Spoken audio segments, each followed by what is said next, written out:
So just in the audience, like how many of you live in the city with kids? Yeah. And how many of you live in the city with kids and no car? There's 2 of you. Super active. She kind of got on a scooter from 18 months old. Just like this tiny speeding thing. It was driven by this campaign here, one false move and you're dead. And then the messaging that came out from that subsequently saying that our streets are safer now because traffic accidents have gone down, so the streets must be safer. And he was convinced that wasn't the case, it was just that people, and especially children, were just more scared to go anywhere near the road. And you can see in here, this is just one of the stats they've used looking at how children get to school and who they go with. You can see that children going home from school alone has dropped quite dramatically from 86% in 1970 to 25% in 2010.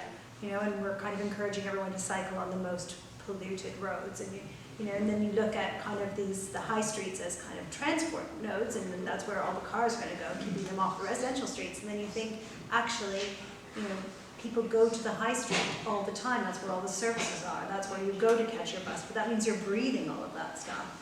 And then we were talking earlier, Elsie and I, about canals. You know, I mean, it's brilliant when you're a cyclist and you're sailing on down, and if you're a pedestrian, it's terrifying. And Amsterdam is like that. Like you cycle Amsterdam, and you're like, "Oh, so wonderful," and then you try to walk, and it's terrifying. So I think there is this sense of, you know, as soon as you design for one mode of transport, you seem to screw it up for everybody else. So, and shared service is not a way of fixing that. I mean, it seems to just make it a little bit of a Wild West. I think what happens in our society, it's not just disabled people. I mean, we're just ordinary people. We just don't have the same facility, quite the same options as other people. And all of us are going to go through phases, either because of illness or impairment or lack of money, or we get older and our bodies don't work quite in the same way, or we need to do it in a different way. We're all going to need to use different modes of transport. And I'm quite concerned about anti-car stuff. When these cars are electric, what is the pollution issue? Now, I'm sure people are going to argue. Someone rang me the other day, who's blind, and they said, "What are these people moaning about? Cyclists." You know, he hates cyclists, by the way, because he's frightened of them. He's frightened. People are frightened of cyclists. So if you're a cyclist, think people are scared of you because they can't hear you coming, and many of you are going very fast. You need to. I mean, why are you on a bike? You'd be walking otherwise. So, I mean, we need to be frank that bikes are supposed to carry you faster than walking. So, with different speeds, you're going to end up with these conflicts and these worries. And pedestrians, we're always at the bottom of the pile.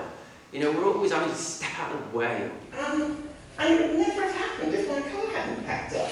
So it's just brilliant. At which I founded the Women in Architecture Awards and a campaign around representation of women in architecture, because they make up less than a third of qualified architects. I think a lot more getting together and having conversations, but we need to be able to facilitate conversations, and I think there's a big lack of ability within the design community, architects, and the disability community, and other groups of society that aren't designers and haven't been to design school.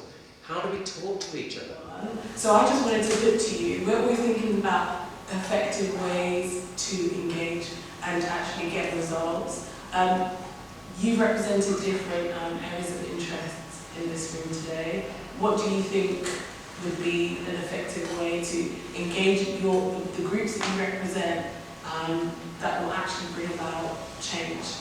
I teamed up with people in the area, women in the area, in the 3 town centres in Haringey, and we put the planners in wheelchairs, behind double buggies, etc., and tried to negotiate around the town centres, Crouch End, Wood Green, Top of High Road, and so on. You start teaching 3 to 5-year-olds about urban design, planning, architecture, and it becomes part of their understanding, part of their being, part of what they do. We started doing this in Ghana about 5, 6, 7 years ago. And those children grow up with a perception and a sense of empowerment about what they do and who they are. They don't think, I am going to be an architect or I am going to be a planner. They think, this city is mine. This is my space. I belong here.